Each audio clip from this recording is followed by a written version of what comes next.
Hi hello friends, welcome to Mouni cine updates.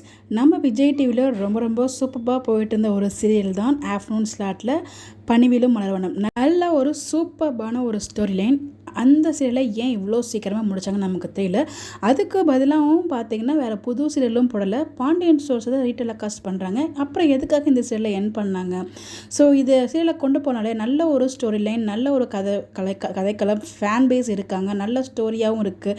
ஏன் இவ்வளோ தூரம் அதை என் பண்ணணும் இவ்வளோ ஃபாஸ்ட்டாக அப்படின்னு சொல்லி எனக்கு தெரியல. டிஆர்பி ஒரு ரீசனாக அப்படின்னு நம்ம பார்க்கக்கூடாது. நம்ம ஸ்டோரி லைனையும் பார்க்கணும். அதை அவங்க பார்க்கல. பட் அது ரொம்ப வருத்தமாக இருக்குது. ஃபேன்ஸ்லையும் அதை அக்செப்ட் பண்ணவே முடியல.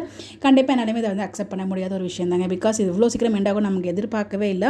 வினுஷா நடிச்சிருந்தாங்க இதுக்கு முன்னாடி பாரதி கண்ணம்மா. அதுவுமே வந்து பார்த்தீங்கன்னா 133 எபிசோட் ரொம்ப சீக்கிரமாகவே வந்து என் பண்ணாங்க. அதை தொடர்ந்து பணிவிலும் மலர்வனம் சீரியலுமே வந்து பார்த்தீங்கன்னா பண்ணாங்க. 219 எபிசோட்ஸோட சீரியலை என் பண்ணிட்டாங்க.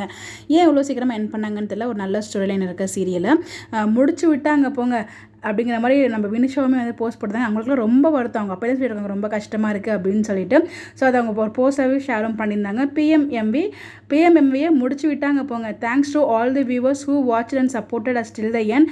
ஸோ வாட்ச் பண்ணவங்களுக்கும் சப்போர்ட் பண்ணவங்களுக்கும் ரொம்பவே தேங்க்ஸ் அப்படி மாதிரி சொல்லியிருந்தாங்க. ஸோ விஜய் டெலிவிஷன் வந்து டேக் பண்ணியிருந்தாங்க. அதே மாதிரி அவங்களோட ப்ரொடக்ஷன் டீமை வந்து டேக் பண்ணி எல்லாருக்குமே ரொம்ப தேங்க்ஸ் அப்படிங்கிற மாதிரி வந்து கொடுத்துருந்தாங்க எல்லாரும். ஸோ கோஸ்டார்ஸ்க்குமே வந்து தேங்க்ஸ் அப்படிங்கிற மாதிரி மென்ஷன் பண்ணியிருந்தாங்க. ஸோ ரொம்பவே சீக்கிரமாக எண்ட் ஆயிடுச்சு. பட் எனிவேஸ் நம்ம மூவ் ஆன் ஆகி தான் ஆகணும்.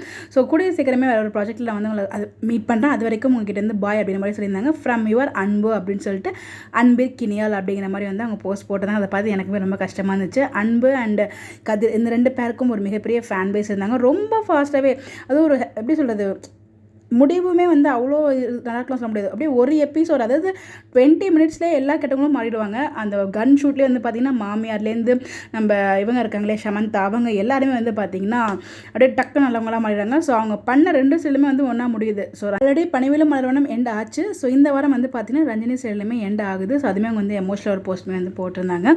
ஸோ கூடிய சீக்கிரமே அவங்க எல்லாருமே ஒரு நியூ ஒரு ப்ராஜெக்ட்டில் கம்பேக் கொடுப்பாங்க. அதை பற்றி அப்டேட்ஸ் கிடைச்சா கண்டிப்பாக ஷேர் பண்ணுறேன். ஸோ எனக்குமே வருத்தம் தான் உங்களை மாதிரியே.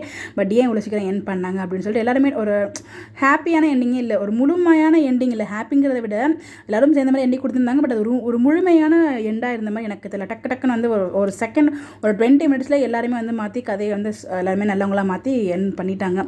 அது கொஞ்சம் வருத்தமாக தான் இருந்துச்சு. ஸோ எனிவேஸ் இது எல்லாமே இன்னும் வேறு யாரும் நல்ல ப்ராஜெக்ட்டில் கம்பேக் கொடுப்பாங்க. ஸோ ஏதாவது அப்டேட் கிடைச்சா இப்போ நான் ஷேர் பண்ணுறேன். இந்த சீரியலை யாரெல்லாம் மிஸ் பண்ண போகிறீங்கன்னு சொல்லி மறக்காமல் கமெண்ட்டில் ஷேர் பண்ணுங்கள். இந்த மாதிரி அப்டேட் தெரிஞ்சுக்க நம்மளோட சேனலை ஃபாலோ பண்ணிக்கோங்க. Bye bye.